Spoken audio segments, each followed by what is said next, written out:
Right, so I've been asked so many times to release a custom tactics video after my rank 1 finishes on FUT Champs, and I think it's finally time to release it. So I've done a lot of experimenting with a lot of different players, a lot of different formations, and a lot of different player instructions. And these are the best custom tactics you're going to find out there. A lot of people are using the 4-2-2-2, which, not to bash anyone, because I think it's all personal preference, but the 4-2-2-2 is trash. And even though it is the most popular formation on the game right now, this is literally the perfect counterbalance. If you're watching on TikTok, I'm just going to show you the instructions. If you want reasoning behind why everything's selected, I've got a full video on my YouTube channel, but I'm not here to bore you with that. So, you can see on the screen, I've got 2 variants of this formation. A more attacking one, which is this one, and then a more defensive one for if I'm winning late on in the game or I'm playing someone very good and I just need to be a bit more assured defensively. So you can read all of these for yourself. Again, this is a more attacking one. Before you question anything, just use what I've put on here. The bottom 2 are personal preference. Do what you want with these. And follow all of these custom tactics as well. Give it a try before you comment and let me know how you get on with it. So, goalkeeper, sweeper keeper, fullbacks, nothing on attacking runs. I've never played a FIFA in my life where I haven't put stay back while attacking on the fullbacks. Keep these on balanced attack, trust me. Run type, overlap, same with both fullbacks. One defender, no instructions. Defender with the best defending stats, put on stepper. Central midfielder with the best defending stats. Stay back while attacking and cover centre. No instructions on either of your wide centre back. Make sure cover the wing is checked on. If you want to be a sweaty Travella shot rat like me, you'll have noticed the way I've put Messi and Neymar.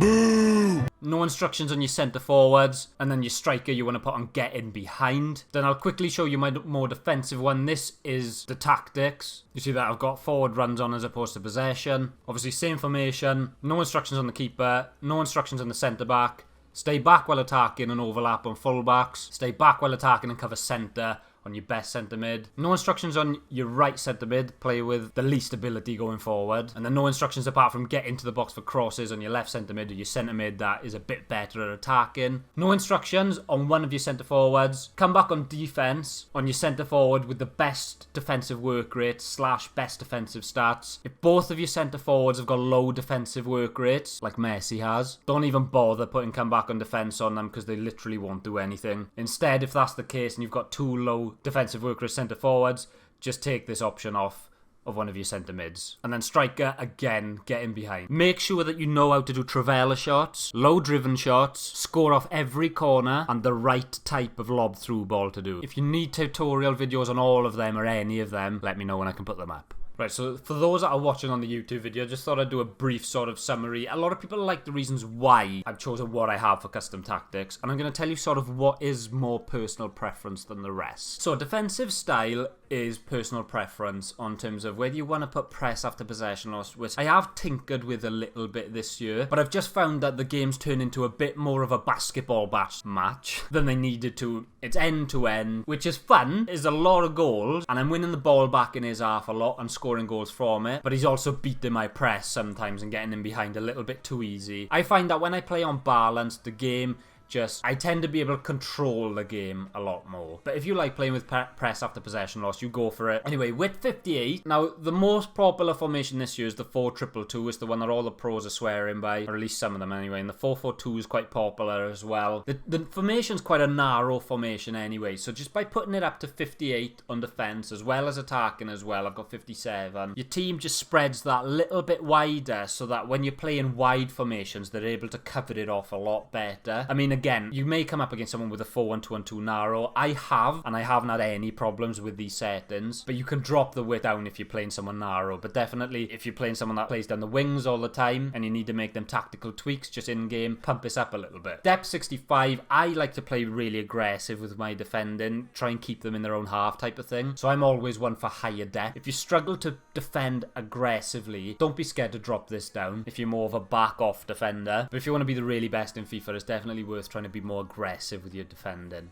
And it may suck at first, but it's worth getting better at. So I've got fast build-up and possession. I tried a lot of different variables with this. I tried long ball and direct passing, which is one of the tactics I got 20-0 with at the start, but then I used it more and there was just a lot of flaws. A lot of people use balanced as well. Slow build-up I've not really seen used, but fast build-up and possession is the one for me. It depends what formation you're using, because forward runs is a very, very good one as well, but I just find with this one, possession is a lot better. Your centre forward forwards especially, they get into much better positions, and as long as you've got that getting behind instruction on your actual striker, and you've got your fullbacks overlapping as well, possession works perfect. And width, I've tinkered around with this a little bit. I think anywhere in the 60s is a little bit too much, but you will find sometimes that you come up against teams that are playing at a very narrow width in the defending, and sometimes in game you may need to alter this to just push your players a little bit wider so the space is open up. Onto the instructions, a bit of reasoning behind the instructions. We're playing an extremely high line, so the sweeper keeper is needed. If you find in games that your keeper's making a load of mistakes and this is ruining your life, just switch it off. I've always had a lot of joy with it, but some people don't. And then your fullbacks, the balanced attack is perfect, because if you put join the attack on, as soon as your centre-backs get the ball, your fullbacks will start pushing up the pitch and act as wingers. If you put them on stay back while attacking, they won't get involved in the attacks at all. But if you put them on balance, when your centre-backs have got the ball, they stay wide and stay an option to your centre-back. And then what'll happen is as the ball progresses up the pitch to your centre-mids, they'll then provide an option for your centre-mids. And then as the ball gets to your attackers, they'll be providing an option for your attackers. And only on that side, and you'll notice as opposed to join the attack, if the ball is on the right side with Neymar here,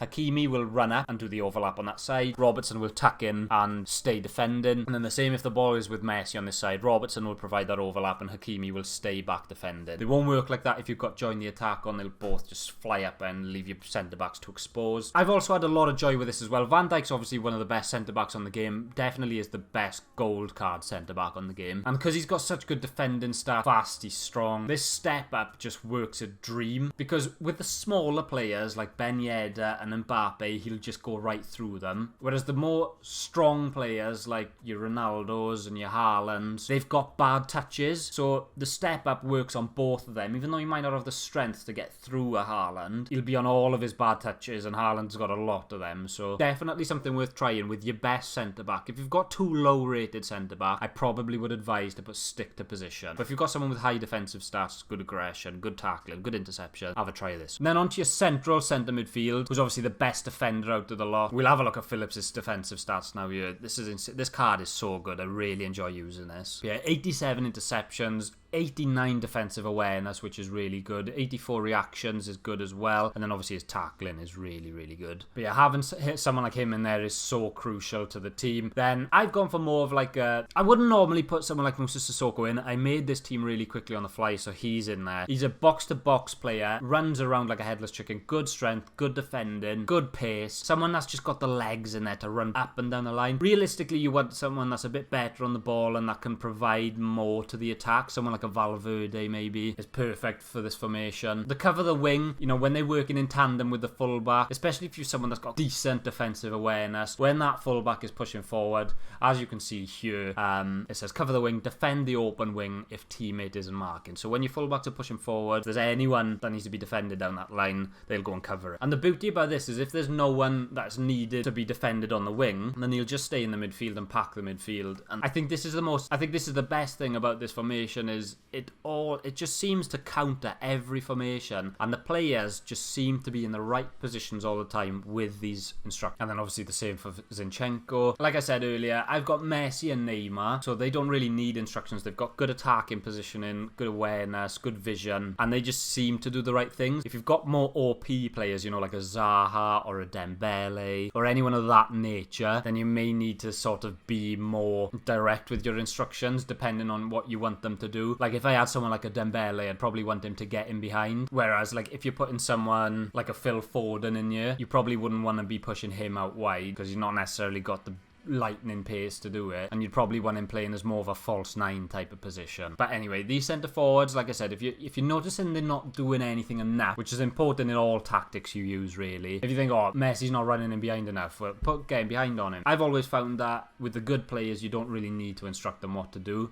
which I'm sort of contradicting myself because I've got Ronaldo and getting behind. But the reason behind this is you've got this formation now. We're playing on a possession basis, right? This is what the custom tactic is. So Ronaldo, as instructed, was naturally gonna drop in deep as kind of like a false nine. Well, Ronaldo hasn't got the touch for that or the passing to play a false nine for starters. But what I would recommend in this formation, like you don't want to be playing like a Haaland or a Ronaldo in these centre forward positions. I sort of treat these as two sort of number 10s, creators, but can score goals as well. So what this will do is, obviously, like I said, we're playing on possession. So Neymar and Messi will naturally come and collect the ball off the centre midfielders. Ronaldo's got the get in behind instruction on, so he's going to be constantly making runs in behind the defence. And what that's going to do is him making runs in behind is going to push the defence back so that there's a greater gap in the opposition team between the midfield and the defence, which is the areas in which, you guessed it, Lionel Messi and Neymar are going to be operating in to create chances. So that's probably the most important instruction of them all. Basically, you want a fast striker who gets in behind, creates space. Then